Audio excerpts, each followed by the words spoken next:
Yeah, it's a very different feeling racing in Europe than it is racing in America. And it can be difficult to explain exactly why. But I think mainly the difference is the style of racing.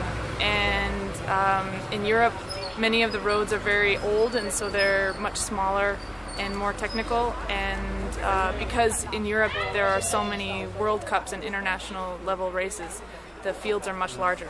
So, for example, in a European race, you'll have 200 women racing, and the depth of the field is very, very, very strong.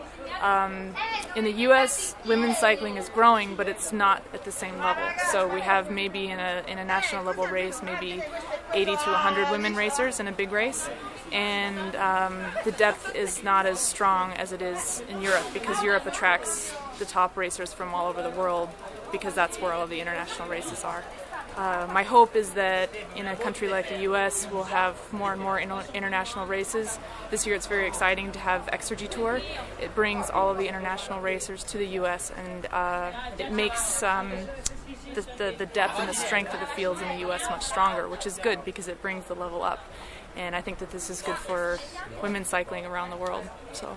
And I see that women races are often linked to men races. Yes, and I think at this point in our history of the sport, it's a very good idea, because when you have all of the media support and all of the infrastructure for a men's race, the women's race, yes, it costs a little bit more to add that on, but it's a wonderful way to get cycling fans to watch the women's races and to see the women's races, because I think that people who are fans of men's cycling, if they see the women's racing, they'll hopefully appreciate that there's a slightly different style, and sometimes a little bit more aggressive, and it can be more exciting, but certainly it's equally exciting to the men, I think. And yeah, it's just a little bit different, and I think it's good to get men's cycling fans to see the women's races so that maybe they can appreciate some of those differences as well.